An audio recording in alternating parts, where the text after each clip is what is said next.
이 시간 우리가 함께 나눌 하나님의 말씀은 구약 성경입니다. 에레미야서 1장 11절부터 19절까지 말씀입니다. 여호와의 말씀이 또 내게 임하니라.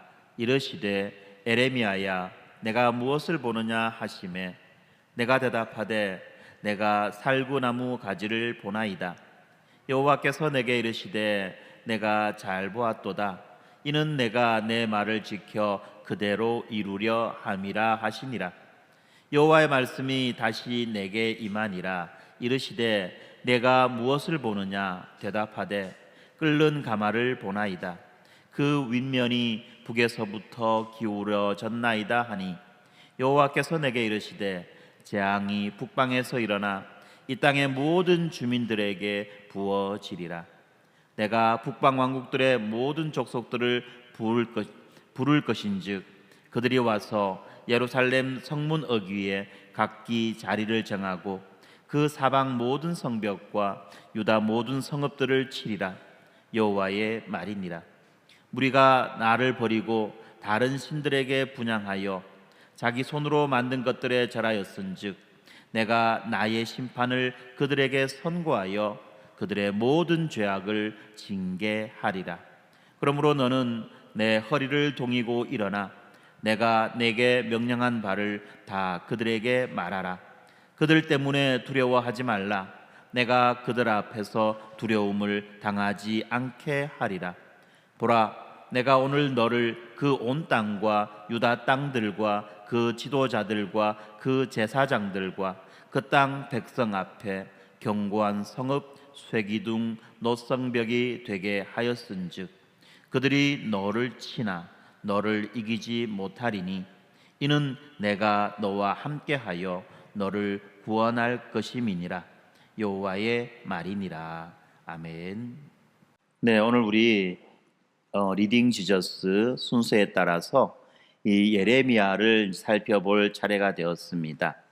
여러분들이 잘 알고 있듯이 이 예레미야는 눈물의 선지자다라고 말하죠. 왜 에레미야가 눈물의 선지자 또는 환영받지 못한 선지자라고 말하느냐 하면 하나님께서 에레미야에게 맡기신 사명 때문에 하나님께서 에레미야에게 전하라고 하셨던 그 말씀 때문에 그렇습니다.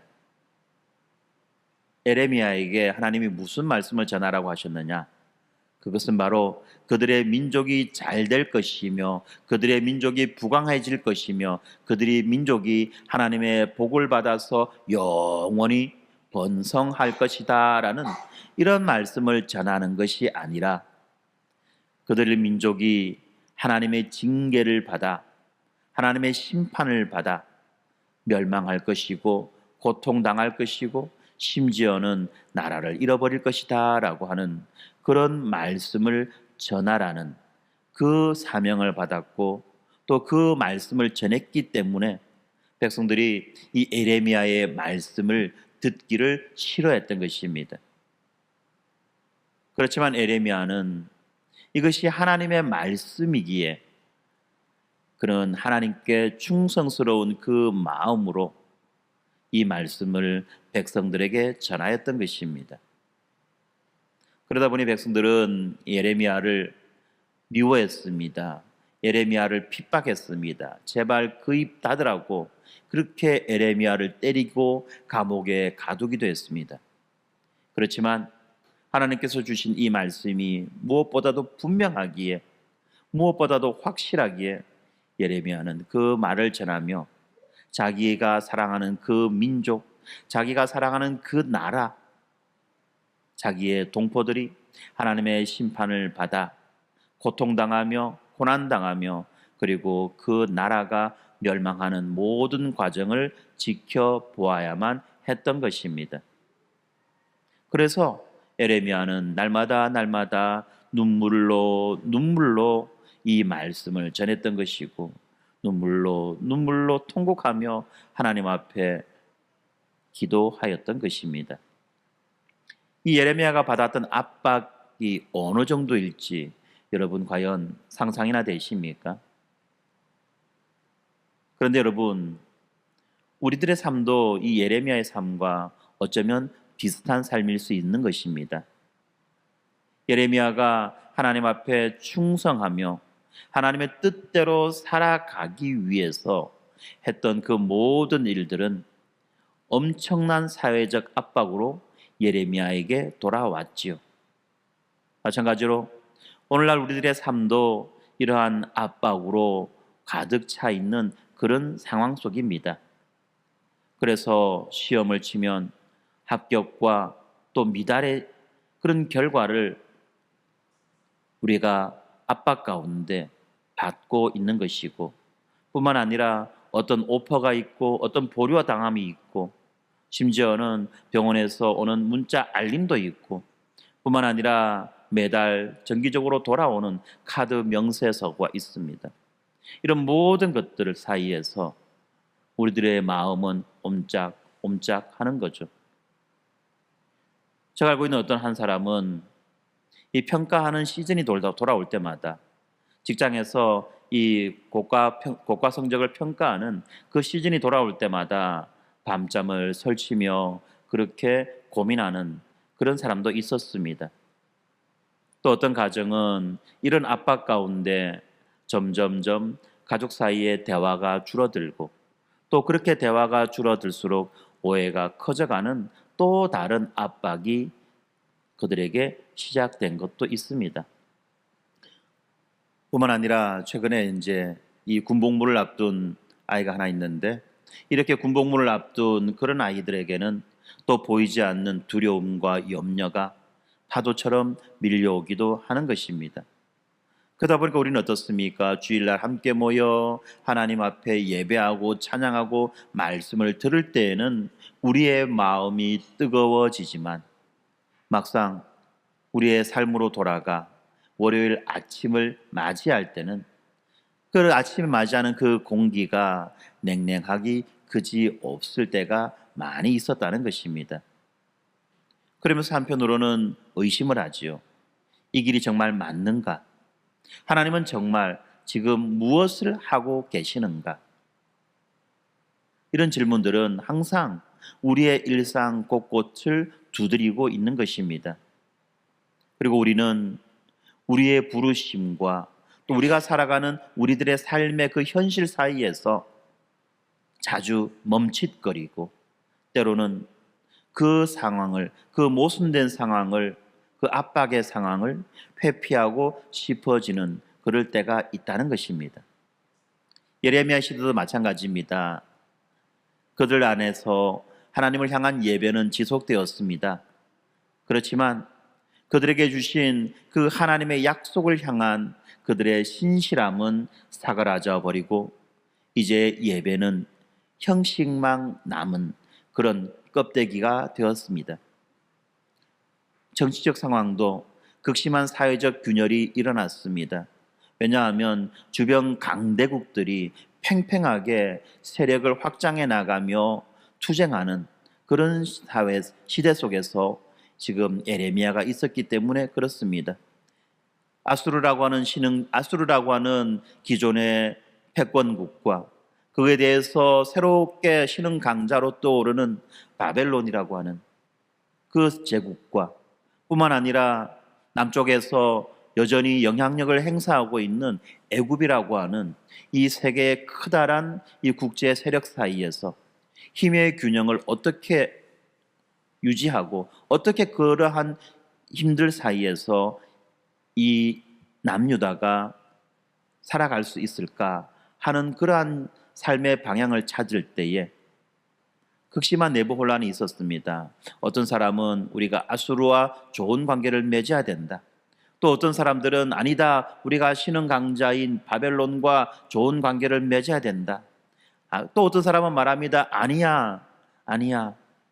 지금은 잠잠히 있지만 그래도 전통적으로 우리와 오랜 관계를 맺었던 애국과 우리가 관계를 맺고 동맹을 맺어야지만이 우리가 우리의 안전을 보호할 수 있어 라고 하면서 아수르파, 바벨론파, 애국파의 그 여론에 의해서 온 국내의 온갖 이 여론들은 갈라지고 쪼개져 있는 그런 상태였습니다. 뿐만 아니라 그들 속에 있는 이 무의미한 예배의 반복으로 인한 그들의 영적인 피로가 겹쳐 있었습니다. 그러다 보니까 그들은 어느새 점점점 이 멸망을 향해 나아가고 있었습니다. 바로 그러한 시대에, 바로 그러한 시점에 하나님은 한 청년 예레미야를 부르십니다. 그리고 오늘 우리가 본문에서 보았던 것과 같은 두 개의 환상을 보여주고 있습니다. 하나님께서 예레미야에게 보여주셨던 그 환상은 바로 자기의 민족이, 자기의 국가가 하나님의 심판을 반드시 받게 된다는 환상입니다. 그리고 이 소식을 자신의 동포들에게 오늘 설교 제목처럼 많은 이들이 듣기 싫어하는 그 말을 전하라는 그 사명을 하나님은 예레미야에게 주셨습니다. 그러면서 또 하나님은 또 이렇게 말씀하십니다. 너희의 허리를 동여라. 두려워하지 말아라. 내가 너와 함께하여 너를 구원하리라는 그 약속을 또한 주셨습니다. 여기에서 참 엄청난 긴장이 형성되는 거죠. 그렇지 않습니까? 지금 예레미야가 그 백성들에게 전해야 되는 그 말씀, 그 심판의 말씀은 어떤 말씀입니까? 왜 그러한 심판의 말씀이 전해져야만 합니까? 바로 그들이 하나님의 약속을 어긴 죄, 하나님의 약속을 깨어버린 그 죄가 결코 가볍지 않기 때문에 이 역사는 그 주권의 법정 아래에 심판을 향해서 움직여 나가고 있는 것입니다. 이스라엘의 역사는 점점점 하나님의 심판을 향해서 가고 있을 수밖에 없는 것입니다. 그러나 그와 동시에 하나님은 그 불편한 진실 한가운데에 예레미야 선지자를 보내주시고, 그리고 또한 그 예레미야 선지자와 함께 동행하시겠다는 그 약속을 주시고 있는 것입니다. 그래서 오늘 본문을 통해서 우리가 붙들어야 되는 내용이 있습니다. 그것은 바로 하나님의 법, 율법은, 이 언약의 요구는 우리들의 숨어있는 그 우상들을 드러내지만, 그리하여 우리를 하여금 우리의 죄를 바라보고 우리의 죄를 깨닫게 하지만, 그것은 우리를 버리기 위함이 아니라 복음 앞으로 우리를 이끌어 나가기 위한 것이라는 것을 우리는 기억해야만 하는 것입니다. 하나님께서 이스라엘 백성을 향해서 너희들은 하나님의 언약을 어겼기에 심판받아 마땅하다라고 말씀하시죠. 그와 동시에 우리에게도 마찬가지입니다. 우리도 또한 하나님을 알지 못하고 하나님을 대적하고 하나님을 거부하고 그렇게 살아가는 자들 아닙니까? 하나님을 인정하지 못하고 죄악 가운데 살아가는 자들입니다. 바로 이렇게 우리들의 죄악을 지적하는 그 이유는 우리를 심판하시기 위해서가 아니라 바로 우리를 복음 앞으로, 우리를 십자가 앞으로 이끌어 가기 위함이라는 사실을 우리는 기억해야만 합니다. 그래서 십자가 앞에서 우리의 죄가 얼마나 큰지를 깨닫고 그 엄청난 그 죄 앞에서 어찌할 바 모르며 절망할 수밖에 없는 그 현실을 우리는 분명히 바라보아야만 하는 것입니다. 그런데 여러분, 그 십자가에서 이 율법의 무게가 온전히 감당되었습니다. 그리고 그 부활을 통해서 하나님의 그 말씀, 하나님의 그 새로운 약속이 결정적으로 성취되었습니다. 그렇기 때문에 오늘 본문에서 말하고 있는 하나님께서 깨어 지켜보신다는 이 선언이 과거의 기록이 아니라 지금 우리의 현장에서도 여전히 유효한 약속이라는 것을 우리가 생각해야만 합니다. 그렇기 때문에 오늘 살펴볼 이 말씀을 통해서 우리는 이 살그나무 환상에서 하나님의 성실을, 끓는 가마에서 거룩한 경고를, 그리고 쇠기둥과 노성벽의 그 약속 속에서 임마누엘의 보호를 우리는 발견할 수 있는 것입니다. 그리고 이 세 가지, 하나님의 성실하심과 거룩한 경고와 임마누엘의 보호가 바로 십자가와 부활에서 만나 하나로 엮여지는 삼겹줄이 되는 것입니다.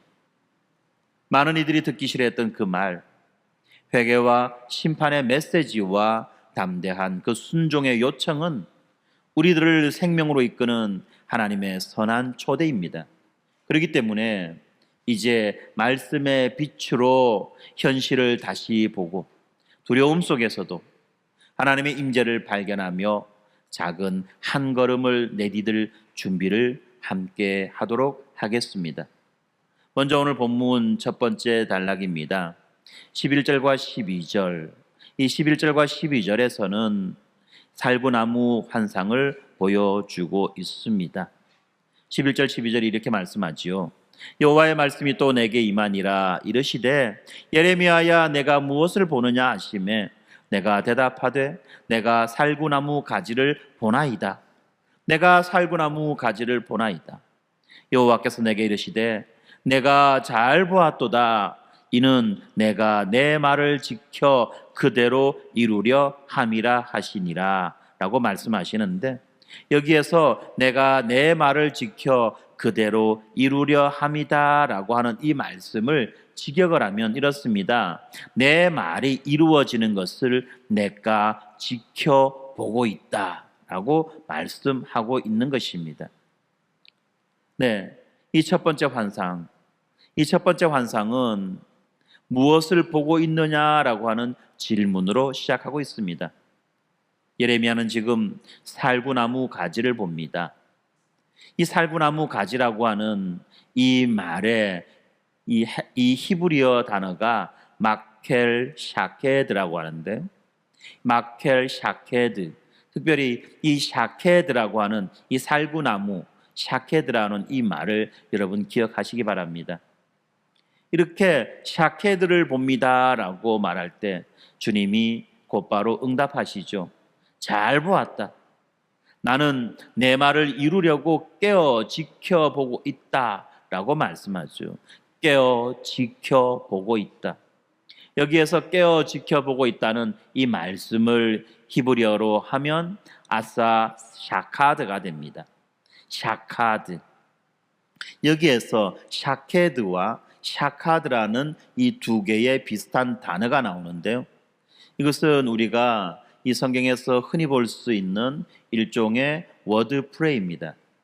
비슷한 말을 가지고 한 사건을 강조해주는 그런 표현의 방법이라는 것입니다. 이 샤케드, 살구나무와 이 샤카드, 깨어 감찰하다, 깨어 바라보다는 이 단어가 어울려서 우리들에게 이 본문의 느낌을 더욱 생생하게 만들어주고 있는 것입니다. 팔레스타인에서 가장 먼저 피는 나무의 꽃으로 알려진 이 살구나무는 빠르고 무엇보다도 먼저라고 하는 이 상징을 가지고 있습니다. 봄이 오면 우리나라는 가장 먼저 피죠. 봄이 오면 진달래 피고 개나리 피는, 그죠? 그래서 우리는 진달래와 개나리를 봄꽃으로 그렇게 여깁니다만, 이 당시 이 지방에서는, 이 팔레스타인 지방에서는 가장 봄이 와서 가장 먼저 피는 꽃이 바로 살구나무 꽃이라는 것입니다. 예, 샤케드. 예, 하나님은 이 봄을 여는 살구나무 꽃처럼 말씀의 성취를 먼저 이루시는 분이라는 것입니다. 그리고 또한 하나님이 이 말씀의 성취를 먼저 이루시는데, 여기에서 무엇을 보느냐, 나도 그것을 보고 있다라고 말씀하시죠. 예레미야가 나는 살구나무 꽃을 봅니다. 잘 보았다. 나는 내 말이 이루어지는 것을 볼 것이다. 네가 살구나무 꽃을, 네가 샤케드를 보는 것처럼 나는 샤카드 할 것이다 라고 말씀하시는데, 이 말씀은 바로 내가 한 그 말을 내가 이룰 것이다는 그 말씀인 것입니다. 그런데 여러분, 우리가 하나님의 그 말씀과 그 말씀의 성취는 어떻습니까? 시간적인 어떤 이 과정을 거쳐서 이루어지는 것입니까? 아니면 말씀하시면 곧 이루어지는 것입니까? 우리가 창세기에서 배웠듯이 하나님이 말씀하심에 그대로 되니라 라는 것이 하나님의 말씀의 특징인 것입니다. 다시 말하면 하나님의 말씀이 지금 이 자리에서 즉각적으로 이루어진다고 하는 것입니다. 하나님이 지켜보시는 것과 하나님의 그 일하시는 것, 하나님의 일 성취하시는 것이 동시적으로 이루어진다는 거죠. 그런데 지금 하나님이 무엇을 선포하십니까? 하나님이 심판을 선포하고 계시죠. 다시 말하면 하나님의 심판이 지금 당장 이루어진다라고 하는 심판의 긴박성을 말씀하고 있는 것입니다. 그리고 이 말씀은 하나님의 통치의 방식이죠. 하나님은 그냥 멀찍이 떨어져서 구경만 하시는 분이 아니라 하나님은 이 하나님께서 약속하신 그 언약의 말씀을 감찰하실 뿐만 아니라 집행하시는 주권자라는 것입니다. 우리가 하나님을 주권자라고 말할 때는 바로 이 지점이시죠. 하나님께서 보시고 말씀하시고 이루신다는 거예요. 바로 그것이 하나님의 주권입니다. 그래서 지금 오늘 이 본문에서 예레미야 선지자에게 가장 먼저 요구되는 것은 말을 잘하는 것이 아니라 바로 보는 것, 똑바로 보는 것이 무엇보다도 중요합니다. 그래서 하나님이 물으시죠. 너는 무엇을 보고 있느냐? 나는 샤캬드를 봅니다. 무슨 말입니까? 나는 하나님의 말씀이 지금 즉각적으로 이루어지는 그것을 봅니다. 라는 의미라는 것입니다. 이것이 바로 오늘 본문에서 11절이 말하고 있는 그 내용이에요. 예레미야가 지금 그 사물의 표면을 보는 것이 아니라 하나님의 그 해석, 하나님의 그 주권을 잘 보았기 때문에 하나님이 말씀하시죠. 잘 보았다. 지금 이 선지자의 이 시선은 현실을 있는 그대로 묘사하는 데서 그치는 것이 아니라 이 현실을 하나님의 그 말씀의 렌즈로 다시 해석하고 있다는 것입니다. 어떻게? 보는 것은 바로 믿는 것으로, 그리고 믿는 것은 말하는 것으로, 그리고 말하는 것은 순종하는 것으로 이어지는, 이것이 동시적으로 이어지는 바로 그러한 해석의 과정이 있다는 것입니다.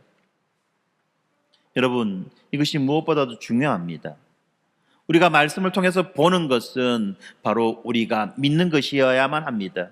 그리고 우리가 믿는 그것은 우리가 말하는 그것이어야만 합니다. 그리고 우리가 말하는 그것은 우리가 순종하는 그것이어야만 하는 것입니다. 바로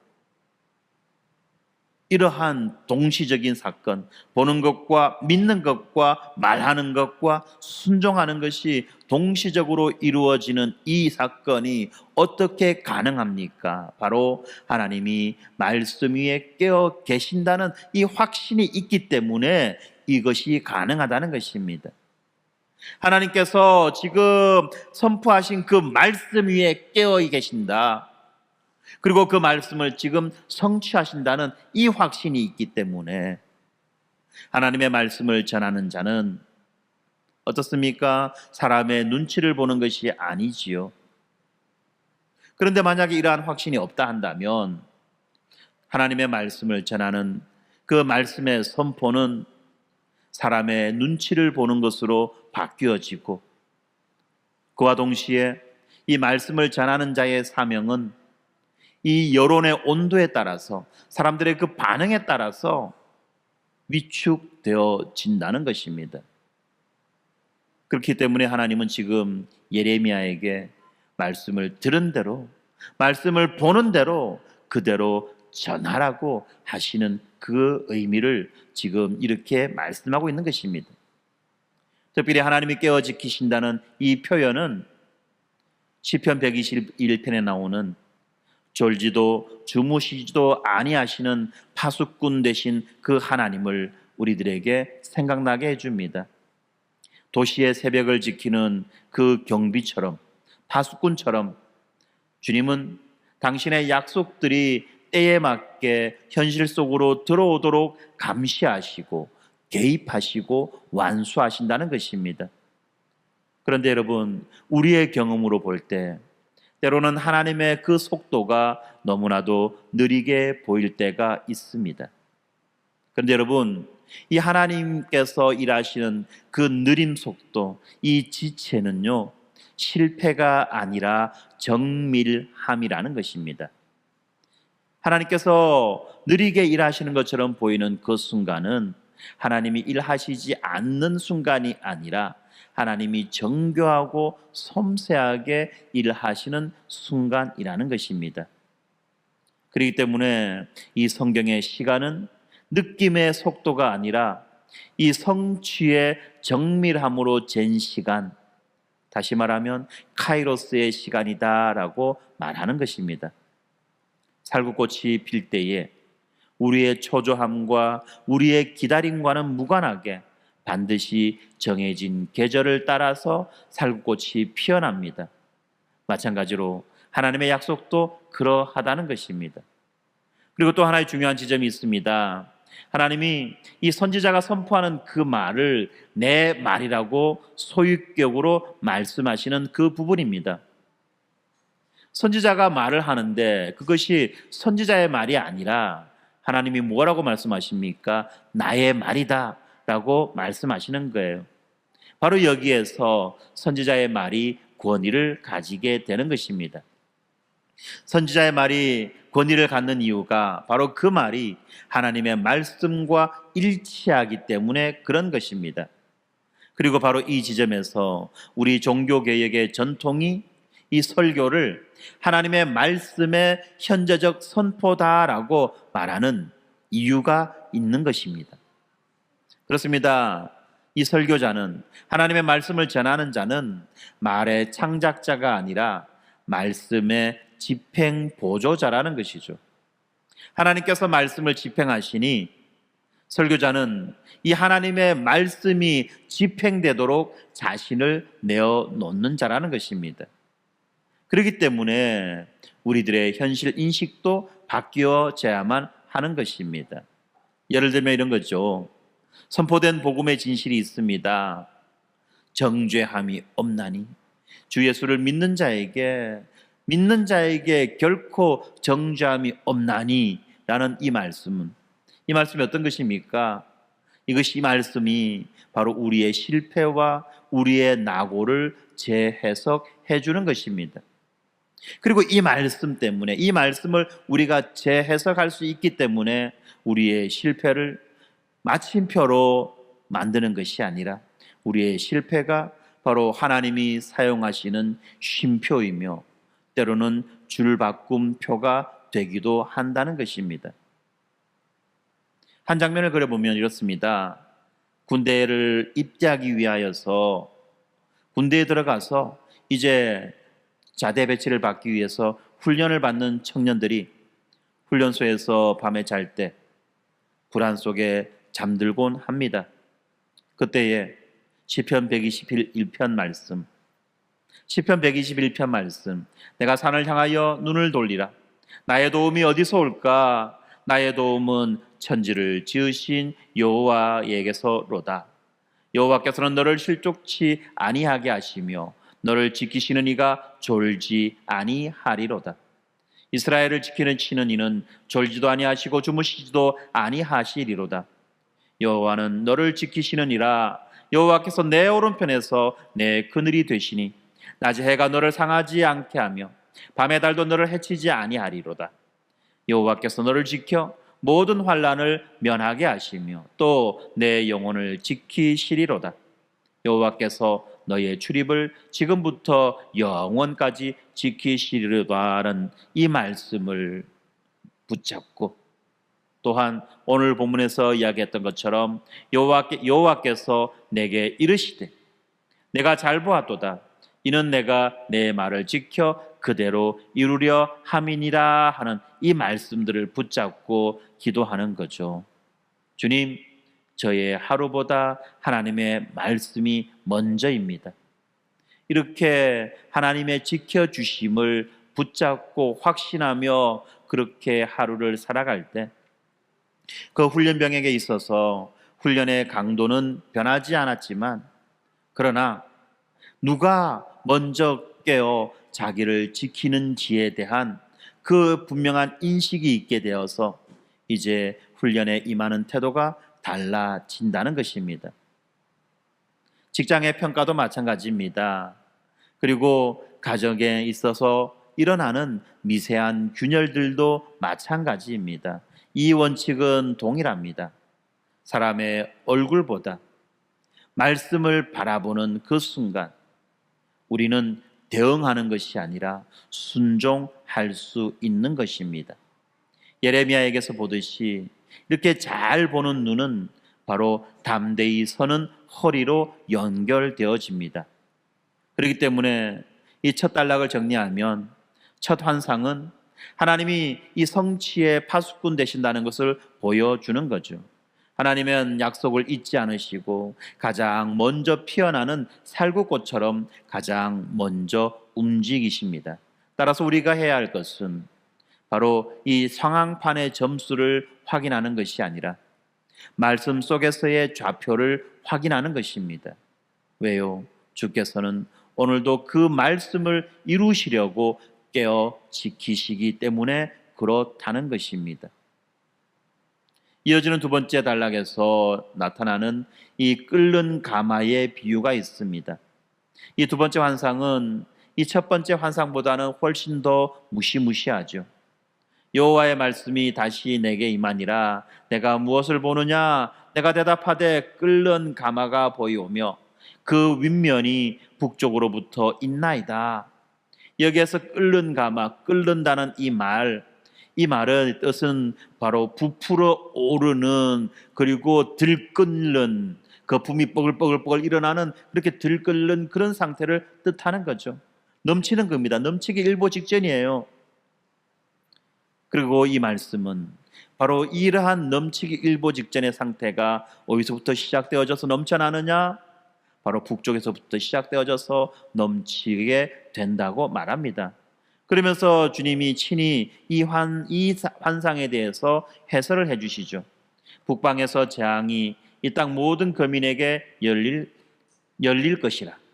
내가 북방 모든 왕국들의 모든 족속을 부르리니 그들이 와서 예루살렘 성문 어기마다 보좌를 두고 사방 성벽마다 모든 유다 성읍을 치리라 라고 말씀합니다. 아주 특이한 표현이 나오죠. 예루살렘 성문 어기마다 보좌를 두고 라고 하는 말씀이 나오는데, 이렇게 이 고대 근동 지역에서 정복자가 성문 어귀에다가 보좌를 설치한다는 것은 단순한 어떤 행위가 아니고 바로 법정의 계시, 심판 절차의 시작을 의미하는 것입니다. 다시 말하면 정복자들이 와가지고 이제 그 피정복된 그 백성들을 심판한다는 거예요. 구별한다는 겁니다. 누가 협조했느냐, 정복 과정에서 누가 협조했느냐, 누가 극렬히 반대했느냐, 누가 협조할 가능성이 보이느냐, 협조하지 않을 것으로 보이느냐, 이렇게 등급을 나누어서 평가를 한다는 거예요. 그렇기 때문에 이렇게 성문 어기마다 보좌를 둔다는 것은 바로 심판을 말합니다. 이렇게 이방 민족이 와서 예루살렘을 정복해서 예루살렘을 심판하시는데, 바로 이 이방 민족들에 의한 예루살렘의 심판이 하나님의 심판의 대행이라는 것입니다. 그러면서 그들은 왜 이러한 심판을 받아야 됩니까? 라는 것에 대해서 말씀하죠. 16절에 보니까 하나님께서는 그들의 세 가지 제목을 지금 특정해서 말씀합니다. 먼저 그들이 나를 버렸다라고 말씀합니다. 그리고 두 번째, 그들이 다른 신들에게 분향했다라고 말씀합니다. 그리고 세 번째, 그들은 자기 손으로 만든 것에 절했다라고 말씀합니다. 바로 이것이 그들이 심판받아 마땅한 그러한 죄라는 것입니다. 그렇습니다. 하나님은 이 자의적 분노로 스스로가 격발하시는 분이 아니라는 겁니다. 자기가 열받아서 자기가 제풀에 넘어가는 그런 분이 아니라는 겁니다. 하나님의 이 심판은 분명한 약속에 근거한 심판이라는 것이죠. 특별히 신명기에 나와 있는 그 신명기 언약, 신명기에 나와 있는 그 율법의 조항에 의해서 하나님은 지금 이 심판을 집행하시고 계신 것입니다. 그렇기 때문에 이 끓는 가마가 보여주는 이 재난은 어떤 단순한 화풀이가 아니라 단순한 어떤 무작위적인 랜덤하게 터지는 그런 재난의 상징이 아니라 바로 하나님과의 약속이 위반되어졌고 그 위반된 것이 축적되어 넘치는 순간을 보여주는 바로 그림 언어라는 것입니다. 이미 부풀어 오른 상태는 은밀한 우상과 위선과 불의가 골마 터지기 직전의 상태를 말해주죠. 그리고 북쪽이라고 하는 이 말은 바로 그들이 역사적으로 북방민족들 아수르와 바벨론에 의해서 고통당했던 그것을 말해주고 있는 것입니다. 그리고 또한 모든 족속들이라고 하는 이 복수의 표현은 바로 이 바벨론 휘하의 모든 세력들이 연합되어졌고 동원되어져서 이제 바벨론 제국 하나가 아니라 그와 연합한 연합군이 그들을 침략하러 온다는 것을 말하고 있는 것입니다. 바로 이 지점을 우리가 알아야 되죠. 그런데 이 지점을 우리는 두 가지 극단의 해석을 피해야만 합니다. 어떤 극단의 해석입니까? 한쪽 극단은 이 모든 고통을 단순한 인과관계로 여겨서 지금 고난을 당하는 자를, 지금 고통당하는 자를 어떤 피해자라고 죄인이라고 낙인 찍는 그런 태도가 문제가 됩니다. 무슨 말입니까? 하나님께서 지금 끓는 가마로 이스라엘 백성들을 심판하시는 것은 그들의 범죄함 때문이죠. 이스라엘 백성들이 고통당하고 고난당하는 이유가 그들의 범죄함 때문입니다. 그런데 이것을 그냥 너무나도 단편적으로 해석해서 오늘 이 시대에 하나님의 백성이 고통당하고 고난당하는 이유를 그들의 범죄함 때문이다라고 그렇게 단순하게 접근해서는 안 된다는 말인 것입니다. 단순하게 접근해서는 안 된다는 말이에요. 이렇게 단순하게 접근하면 고통당하고 고난당하는 모든 자는 다 죄인인 거예요. 그런데 또 다른 극단이 있습니다. 무엇입니까? 역사가 이 우연의 연속이라고 여겨서 회개하기를 거부하는 그런 태도입니다. 무슨 말입니까? 살다 보니까 그런 일이 생기는 거지. 살다 보니까 그런 일이 생기는 거지. 우짜겠노 재수없어 똥 밟은 건데. 이것은 무엇입니까? 자기의 내면을 돌아보는 것, 자기가 하나님 앞에서 회개할 기회를 빼앗아 버리는 아주 값싼 위로의 말, 아니죠. 값싼 위로의 말이 아니라 정말 위험한 위로의 말이라는 것입니다. 그렇게 함으로써 그 사람이 하나님 앞에서 회개할 수 있는 그 기회를 빼앗아 버리게 되는 것입니다. 오늘 본문을 우리가 통해서 살펴볼 것은 바로 이것입니다. 이스라엘 백성들이 심판받은 이 사건은 언약의 법정에서 일어난 사건이라는 것입니다. 그렇기 때문에 이 재난과 혼란 앞에 선 신자는 성급한 단정 대신에 하나님 앞에서 자기를 성찰함과 동시에 이웃을 향한 사랑이라는 이 두 축으로 응답해야만 합니다. 하나님을 사랑하고 이웃을 사랑하는 그 사랑의 축으로도 응답해야 하는 것입니다. 무슨 말입니까? 자기가 고난받아 고통당하는 그 과정 중에서도 하나님을 향한 사랑을 고백하고 이웃을 향한 사랑을 실천해 나가야만 한다는 것입니다. 특별히 오늘날 우리 사회에 경쟁과 돈과 권력과 성공과 쾌락 등을 너무나도 중하게 여겨서 마치 하나님처럼 여기고 있는 그런 사회 속에서 우리가 어떠한 태도를 취해야 하냐 하는 것입니다. 오늘날의 시대는 바로 이 예레미야의 시대와 유사한 구조를 가지고 있어요. 그리고 이렇게 섬겼던, 하나님처럼 섬겼던 이러한 우상들은 개인을 탈진시키고 우리의 공동체를 분열시키며 결국은 우리의 가운데 끓는 가마를 부르게 되는 것입니다. 그렇지만 여러분, 이렇게 하나님께서 이스라엘 백성을 심판하시고 우리의 죄악 때문에 우리를 심판하시는 그 이유가 무엇입니까? 바로 우리를 멸하기 위해서가 아니라 우리를 돌아오게 하기 위해서라는 것입니다. 왜 그렇습니까? 우리가 지금 복음의 그늘 아래 살고 있기 때문에 그런 것입니다. 율법이라고 하는 것은 죄를 기소하고 양심을 각성시킵니다. 그렇지만 말씀드렸듯이 율법 그 자체는 어떻습니까? 우리에게 구원을 가져다 주지 못합니다. 오히려 우리에게 복음이 필요하다는 것을 알려주죠. 오늘 우리가 보고 있는 이 예레미야의 1장에 나와 있는 이 끓는 가마도 마찬가지입니다. 예레미야 1장에 나와 있는 이 끓는 가마가 계속해서 예레미야서를 읽어보면 25장에 가면 진노의 잔으로 확장됩니다. 연결되어 나갑니다.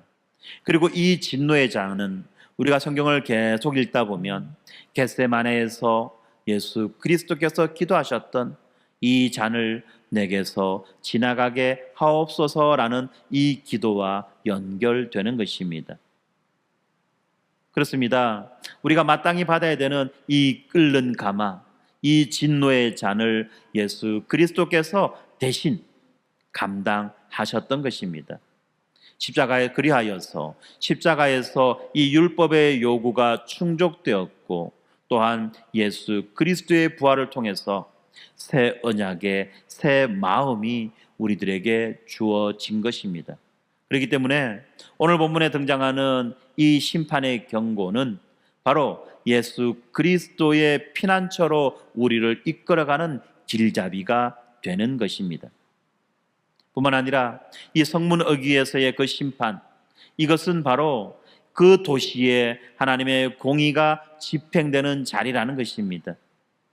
여러분, 그런데 이 하나님의 공의는 단지 과거의 그 성문 어귀에서만 집행되는 것이 아니라 우리가 살아가는 삶의 현장에서도 이 하나님의 공의가 집행되어야만 하는 것입니다. 직장에서 모여서 팀 회의를 하고 어떤 업무 보고를 하고 업무 회의를 하는 그 회의실 속에서, 학생들이 공부하는 그 강의실 속에서, 뿐만 아니라 법적인 판결을 하는 이 법정에서도 이 하나님의 그 공의가 집행되어야만 한다는 것입니다. 우리가 살아가는 그 삶의 현장이 바로 성문이라는 것입니다. 우리의 모든 공적 공간이 하나님의 통치 아래에 있다는 것입니다. 그렇기 때문에 신자는 이 정의와 자비와 겸손으로 일상의 모든 삶, 정치와 경제를 다시 해석하고 천국의 언어로 다시 말할 수 있어야만 하는 것입니다. 그래서 어떤 일이 있어야만 합니까? 더 공평하고 더 공정함을 우리는 추구해야만 한다는 것입니다. 예를 들면 그런 것입니다. 직장 안에서 평가 기준을 더 투명하게 만들자고 제안할 수 있는 것입니다. 뿐만 아니라 생각은 있으나 목소리를 내지 못하는, 또는 힘이 없어서 목소리를 아무도 들어주지 않는 자들을 위해서 발언할 수 있는 기회를 확보해 주는 것들, 이런 것들이 바로 하나님의 공의가 드러나게 하는 순종이라는 것입니다.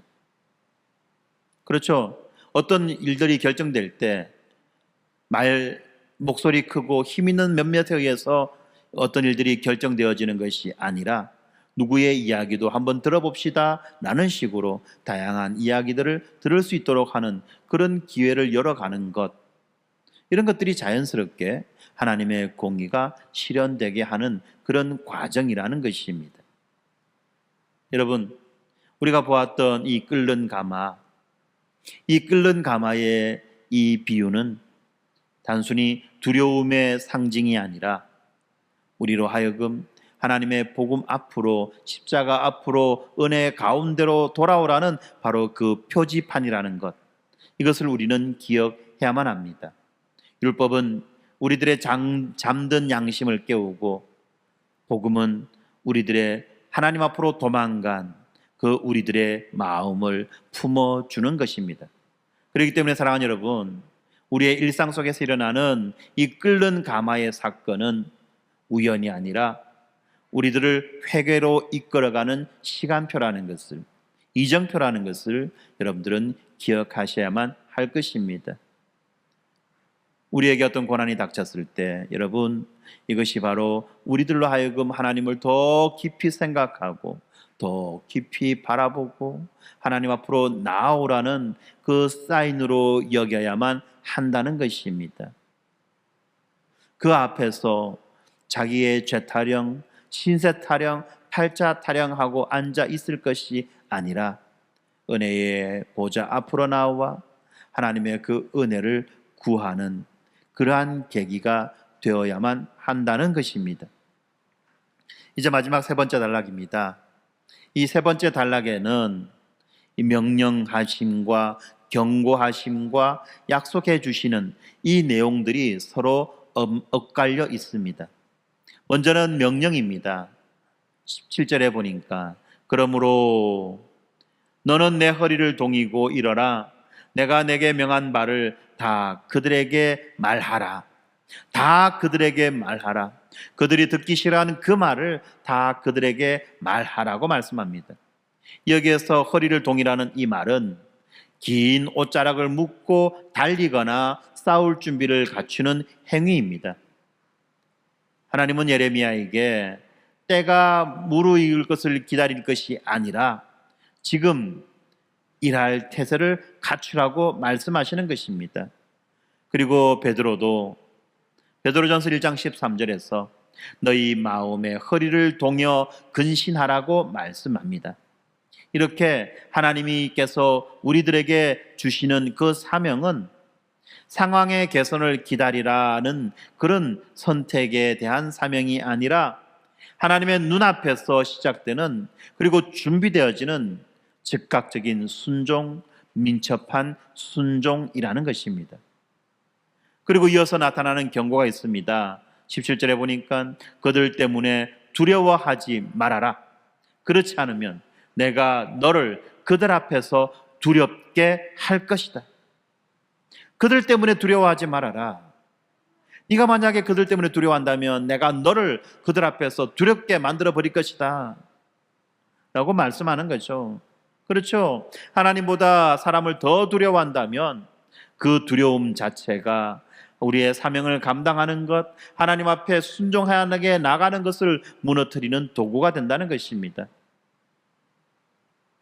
이 사명은 언제나 우리들로 하여금 왕과 방백과 제사장과 백성들을 마주하게 만들죠. 그 왕과 백성과 제사장과 백성은 어떤 사람들입니까? 하나님의 백성이라고 말하지만 하나님께서 그들에게 주시는 그 말씀을 듣기를 싫어하는 자들 아닙니까? 바로 그 자들을 마주 대하도록 만들어버리는 그 일이 바로 지금 하나님께서 예레미야에게 주시는 사명이라는 것입니다. 그렇습니다.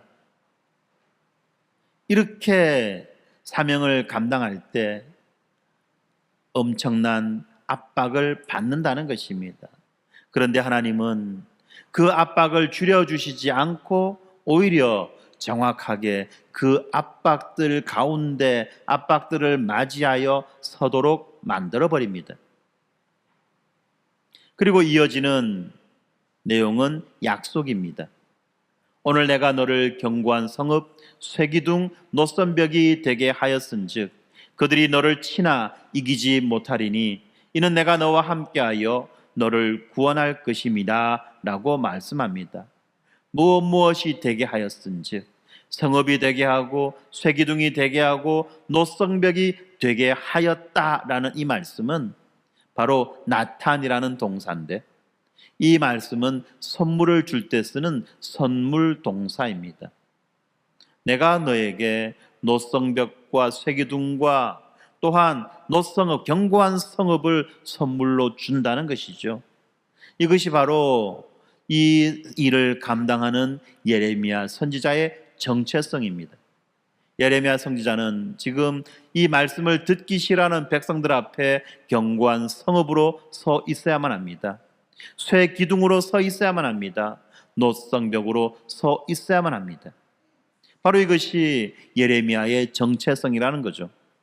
이 정체성은 예레미야 스스로가 만들어내는 그러한 자의식이 아니라 하나님이 입혀주신 신분이라는 것입니다.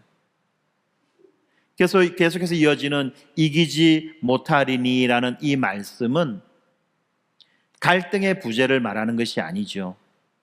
이기지 못한다, 적들이 이기지 못한다는 이 말씀은 갈등이 없어진다는 말을 하는 것이 아니라 오히려 패배할 수 없다는 것을 말씀해 주는 거죠. 그 적들에게 패배할 수 없다, 질 수 없다라고 하는 것을 말하는 것이 적들이 너를 이기지 못한다는 것입니다. 무슨 말입니까? 하나님이 우리를 보호하실 때에, 이 하나님께서 우리를 보호하실 때 이 보호하심은 갈등이 없어지는 것이 아니라 이 갈등 가운데에서도 하나님이 우리와 함께 하신다고 하는 이 동행의 보증서라는 것을 우리가 알아야만 합니다. 주께서 너와 함께 하시며 주께서 너를 보호하실 것이다는 이 말씀이 아무 일도 생기지 않을 거야, 아무 갈등도 없을 거야 라는 말이 아니라 여전히 우리에게 비는 오고 바람은 불고 풍랑은 일어납니다. 우리의 인생 가운데에서 끊임없이 문제가 발생합니다. 그러나 그렇게 하나님은 우리 혼자 우리 스스로 그 풍랑과 바람과 비 가운데 걸어가게 하시는 것이 아니라, 그 고난 가운데 나 혼자 걸어가게 하는 것이 아니라 하나님이 나와 함께 비를 맞으시고 바람을 맞으시고 풍랑을 걸어가시는 것입니다. 하나님 나와 함께 내가 당하는 그 고난 가운데 걸어가고 계시다는 것입니다. 이것을 우리가 기억해야만 합니다. 하나님이 함께 하신다. 예수님께서도 말씀하십니다. 볼지어다 내가 세상 끝날까지 너희와 항상 함께 있으리라 라고 말씀하셨습니다. 약속하셨습니다. 임마누엘. 그렇습니다. 이 임마누엘 때문에 신자는 끊임없이 믿음의 길을 걸어갈 수 있는 것이고, 또한 교회는 끊임없이 이 사명을 감당해 나아갈 수 있었습니다. 예레미야 선지자도 마찬가지로 이 하나님의 임마누엘 약속 때문에 그토록 가슴 아프고 고통스러운 그 사명을 끝까지 감당할 수 있었던 것입니다. 여러분, 우리들에게 약속된 그 보호의 약속은 위험이 없어지는 것이 아니라 위험 속에서도 우리가 사명을 잃어버리지 않도록 지켜주시는 함께 하심이라는 것을 우리는 기억해야만 합니다. 바울이 디모데후서 1장 7절에서 하나님이 우리에게 주신 것은 두려워하는 마음이 아니요 오직 능력과 사랑과 절제하는 마음이라고 그렇게 고백하는데, 바로 이 고백이 오늘 하나님께서 예레미야에게 약속으로 주신 말씀과 함께 울려 나옵니다. 그리고 이 약속은 우리의 삶 가운데에 나타나죠. 그렇기 때문에 우리가 살아가는 직장의 회의실과 이 직장의 회의실 속에서도, 이 직장의 현장 속에서도 하나님의 말씀이 나타나는 것입니다. 뿐만 아니라 우리가 허리를 동이는 이것도 또한 마찬가지입니다. 우리가 허리를 동이는 것이 무엇입니까? 바로 정직한 보고와 투명한 기준을 제안하고 하는, 이렇게 하나님의 공의를 실현시켜 나아가는 것들이 바로 우리가 허리를 동이는 것입니다. 직무를 평가하고 성적을 평가하는 그 시즌에서 단순히 눈치 보는 것이 아니라 진실이 우리 편이라는 믿음으로 최선을 다해가는 일, 이것이 중요하다는 것입니다. 어떤 시험을 앞두거나 입시를 앞두고 있는 그 조급함 속에서도 마찬가지입니다. 결과라고 하는 이 신에게 분양하듯이 과도하게 비교하고 과도하게 그렇게 평가하는데 하는 것을 반복하기보다는 오히려 정직하고 성실하게 학습 루틴을 만들고 또한 주일에 하나님 안에서 안식을 택하는 그 선택이 바로 학교에서 허리를 동이는 것입니다. 군대에서도 마찬가지죠. 군대에서도 아까 말씀드렸던 시편 121편 그리고 예레미야에서 말씀하고 있는 하나님이 너를 지켜보신다는 이 말씀을 암송하고 이 말씀을 붙잡고 하나님의 함께 하심을 인식하고 살아갈 때 그 힘든 군생활도 마찬가지로 견뎌낼 수 있는 것입니다. 가정에서도 마찬가지입니다. 가정에 있는 그 미세한 균열, 가족 관계의 그 미세한 균열 앞에서도 침묵의 성벽을 쌓는 대신 사랑 안에서 참된 것을 말하는 대화를 다시 시도하는 결단이 필요한 것입니다. 그런데 여러분, 여기에서 우리가 말에서 오는 오해를 풀 필요가 있습니다. 무엇입니까? 본문이 말하고 있는 이 견고한 성읍이라는 이 말입니다. 이 견고한 성읍이라는 것은 고립된 요새가 아닙니다. 이 견고한 성읍이라는 말은 적들의 공격에는 무너지지 않지만 그리고 안에서는 생명을 지키고 있지만 이 지킨 이 생명을 밖으로 흘려보낼 수 있는 바로 그 요새를 말하는 것입니다. 교회가 바로 이러한 견고한 요새입니다. 교회는 이 세상과 담을 쌓고 살아가기 위해서 세워진 성이 아니라 복음을 담대하게 증언하기 위해서 견고해진 공동체를 말하는 것입니다. 또한 이 쇠기둥이라고 하는 것도 마찬가지입니다. 쇠기둥이라고 하는 것이 어떤 딱딱한 것을 말하는 것이 아니라 진리와 사랑을 동시에 떠받칠 수 있는 강력한 힘, 이것을 말하는 것입니다.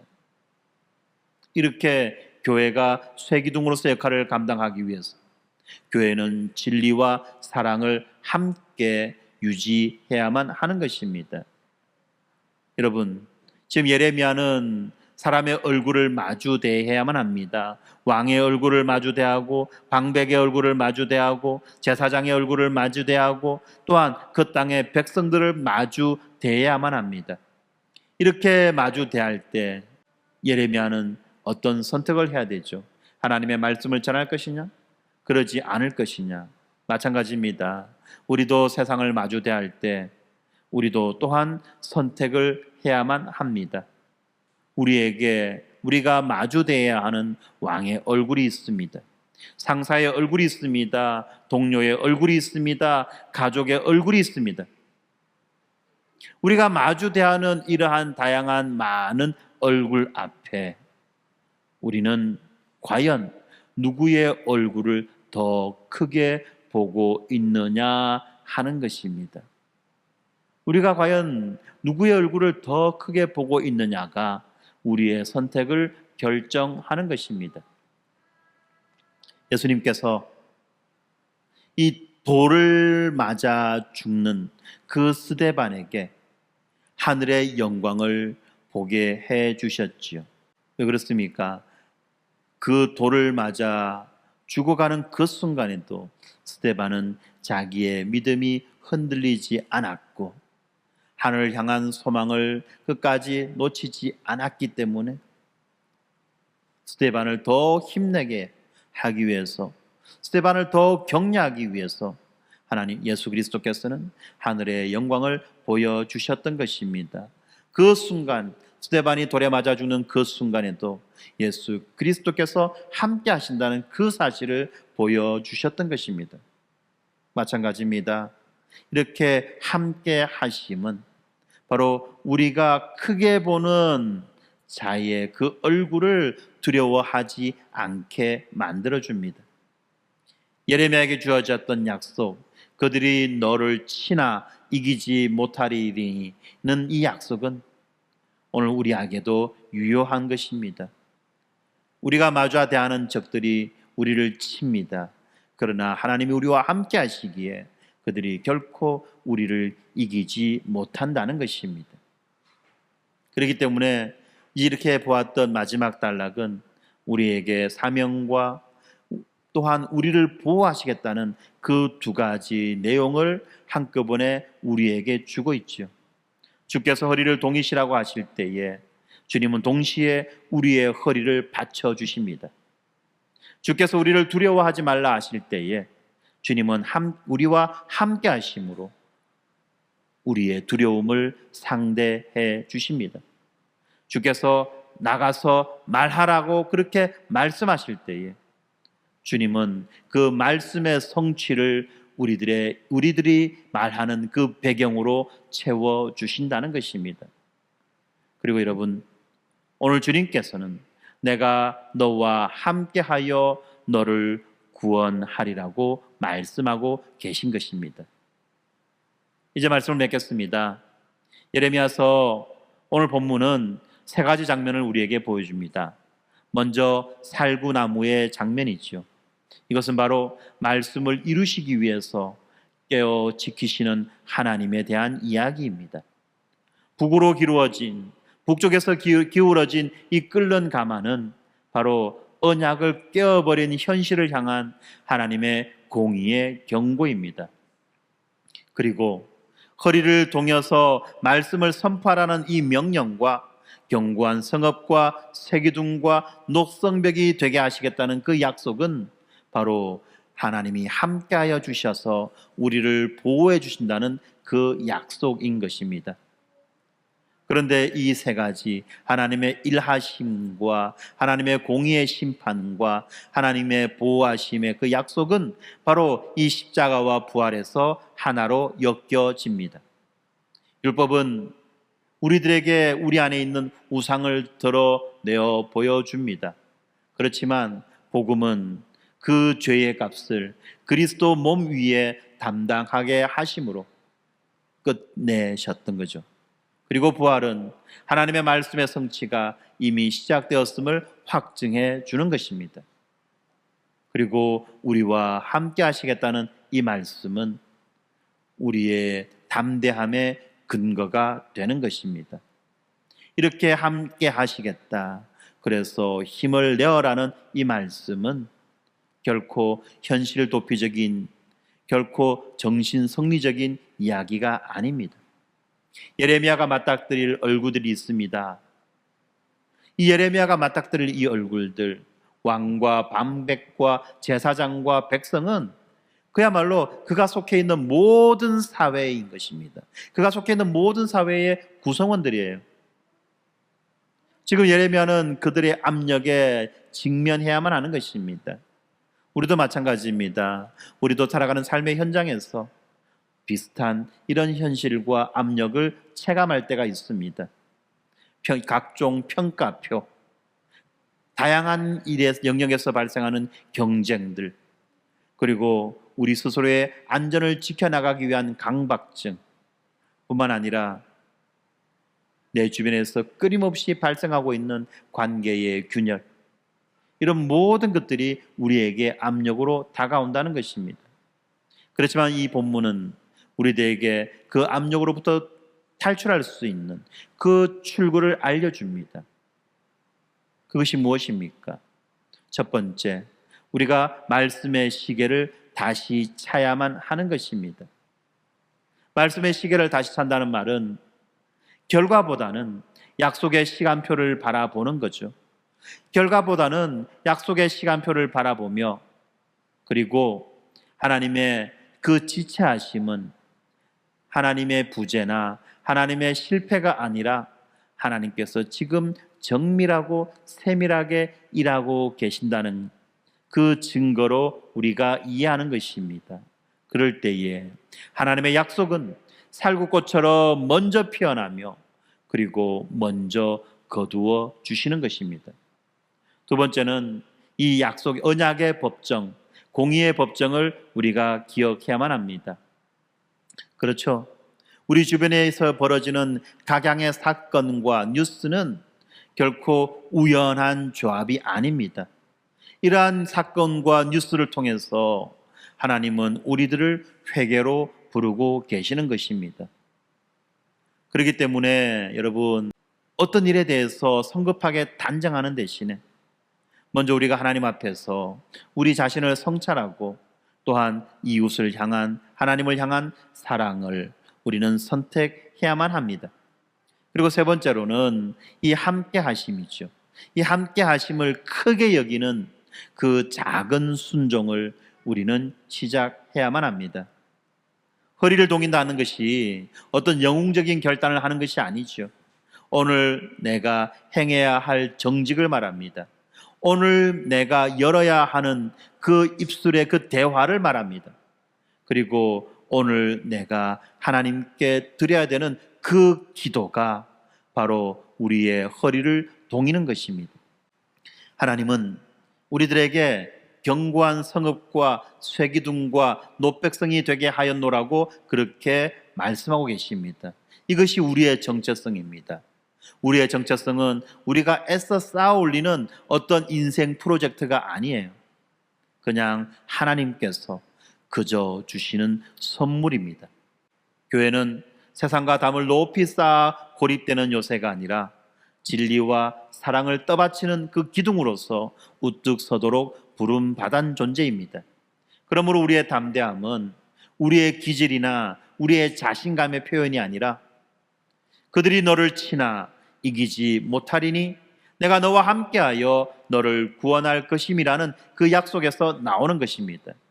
주님은 볼지어다 내가 세상 끝날까지 너희와 항상 함께 있으리라고 그렇게 말씀하십니다. 그것이 바로 우리에게 주시는 결론입니다. 이 함께 하심의 선언이 우리가 사명을 지속적으로 감당하는 근거입니다. 이제 살구꽃처럼 먼저 피어나는 그 하나님의 성실을 신뢰하며 끓는 가마의 경고를 십자가를 통해서 듣고 쇠기둥과 노성벽의 그 약속 안에서 우리는 함께 일어섭니다.